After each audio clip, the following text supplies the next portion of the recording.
সবাই ভালো থাকবেন। আজকে ধ্যানের বিষয়কে আলোচনা করব, মেডিটেশন। ধ্যান কথাটা করতে এলো, হিন্দিতে একটা কথা আছে না, ধ্যান দো, অর্থাৎ ধ্যান দো মানে ওদিকটা দেখো, দেখো, ধ্যান মানে দেখা। কিন্তু এই যে ধ্যান বলতেই আমরা মেডিটেশনকে বুঝি কেন? আসল ধ্যান, আসল দেখা হচ্ছে সেই ইষ্ট ভগবানকে দেখা, ঈশ্বরকে দেখা। আর ভগবানকে পেলি শান্তি আর আনন্দ, সেটা কে না চায়? তা একটা গুরুদেব ভবা পাগলাকে একজন জিজ্ঞাসা করলেন যে একটু দেহ তত্ত্বের কথা বলে। তখন তিনি বলছেন, বাবা, দেহখানি তত্ত্বাবধানে রেখে তাকে ডাকো, অর্থাৎ দেহর যত্ন নিয়ে তত্ত্বাবধান করে তাকে ডাকো। এই যে ধ্যান। তা এই ধ্যানটা কি করে? আমি একটা উপমার আশ্রয় নিই। ধরুন এক জায়গায় আমাকে যেতে হবে, তা আমার কি দরকার? একটা বাহন, একটা গাড়ি, একটা ভেহিকল। আর আরেকটা কি দরকার? একজন চালক, একজন ড্রাইভার, যেটা গাড়িটা চালিয়ে নিয়ে যাবে। আরেকটা কি দরকার? একটা সুন্দর মসৃণ পথ, অর্থাৎ যে পথ দিয়ে গাড়িটা যাবে আমাকে সেখানে পৌঁছতে হবে। আমার গন্তব্যস্থল হচ্ছে সেইটা।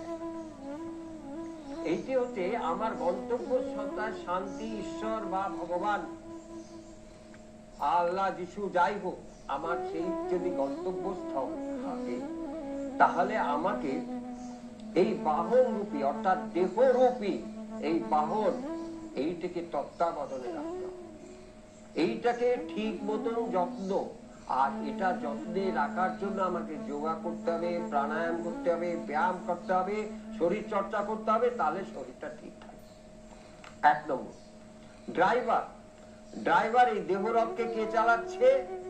মন রূপী, বুদ্ধি রূপী ড্রাইভার। এই মন বুদ্ধি রূপী ড্রাইভারকে ঠিক রাখার জন্য, একজন হয়তো নেশা করেছে, সেই রকম ড্রাইভার, সে কি গাড়ি চালিয়ে দিয়ে ঠিক গন্তব্যস্থলে পৌঁছতে পারবে? একটা অ্যাক্সিডেন্ট করবে। তা সেই রকম ড্রাইভার ঠিক হতে গেলে সৎ চরিত্রবান ভালো ড্রাইভার দরকার। চরিত্রখানি ঠিক রেখে চলবে। ঠাকুর ভবা পাগলা এক জায়গায় বলেছেন, সাদা কাগজ কুচকে গেলে যেমন চিত্র আঁকা চলে না, চরিত্রটি ঠিক না রাখিলে চিত্রাণী প্রকাশ পায় না। অর্থাৎ চরিত্রটা ঠিক রাখতে হবে। চরিত্র ঠিক রাখতে গেলে 10টা গুণ, তিনি বলছেন নম্রতা, ধৈর্য, সহ্য, ন্যায়, সৎ, সরলতা, আনন্দ, আত্মহারা, কর্তব্য, ক্ষমা, এই 10 অলংকার যে করেছে ধারণ, কিসের ভয় ভবা কয় তার সার্থক জীবন। অর্থাৎ একজন মন রূপী, বুদ্ধি রূপী ড্রাইভারকে ঠিক রাখতে গেলে এই 10টা অলংকার দরকার। আর তারপর হচ্ছে পথ, সেই জায়গায় মসৃণ পথ গ্রাম, সেই পথটাকে কে দেখিয়ে দেবে? এই গুরু দেখিয়ে দেবে। গুরু শিষ্যের রকম দেখে শিষ্য কতটা কি করতে পারবে সেইভাবে পথ দেখিয়ে দেয়। তাই এক একজন গুরুদেব এক একটা পথ দেখিয়ে দিয়েছে। চৈতন্য মহাপ্রভু কীর্তনের পথ দেখিয়ে দিয়েছে। কীর্তনের মাধ্যমে ধ্যান হবে। তুমি হরিনাম কীর্তন করতে করতে উন্মাদের মতন কীর্তন করছো, হরে কৃষ্ণ কৃষ্ণ কৃষ্ণ হরে হরে, হরে রাম রাম রাম হরে হরে, এই বলতে তুমি পাগল উন্মত্ত হয়ে যাচ্ছ, তাতেই তোমার কুণ্ডলিনী যাচ্ছে। তুমি সমস্ত সবকিছু হারিয়ে ফেলছো।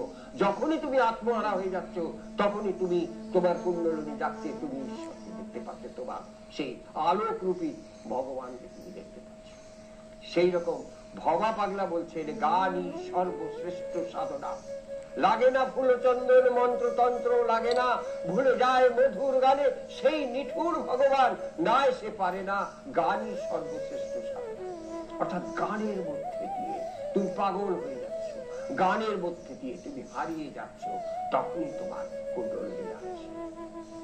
আবার তিনি এও বলছেন, স্বামী বিবেকানন্দ সেই রাজযোগের কথা বলছেন, ব্রহ্মকুমারীরা রাজযোগের কথা বলছেন ধ্যানের মধ্যে। যোগাসনে বসে যোগ শিখে নাও, যোগেশ্বরী অঙ্কের মূল। রাত্রে যোগাসনে বসো, অর্থাৎ ধ্যানের মধ্যে দিয়ে, রাজযোগের মধ্যে দিয়ে তুমি সেভাবে বসতে পারো।